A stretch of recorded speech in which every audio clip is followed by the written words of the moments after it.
On va aller dans une rue de Saint-Étienne, juste à côté de la Comédie de Saint-Étienne, l'ancienne, celle qui était à côté de la Sécu, avant qu'elle déménage. Enfin, vers l'avenue Émile Loubet.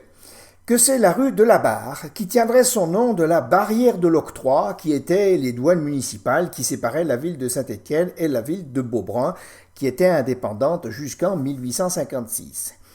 À moins que l'origine en soit moins stéphano-stéphanoise, vu qu'elle pourrait aussi tenir son nom du pauvre, et ça nous donne l'occasion d'évoquer son souvenir, du pauvre chevalier de la Barre, un jeune noble français de 19 ans condamné à être torturé puis décapité et brûlé par le tribunal d'Abbeville puis par le Parlement de Paris pour blasphème et sacrilège.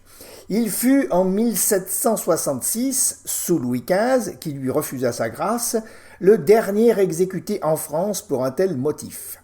Les trois principaux attendus du jugement mentionnaient qu'il avait été atteint et convaincu d'avoir passé à 25 pas d'une procession sans ôter son chapeau qu'il avait sur sa tête, sans se mettre à genoux, d'avoir chanté une chanson impie, d'avoir en sa possession des livres infâmes dont le dictionnaire philosophique du sieur Voltaire.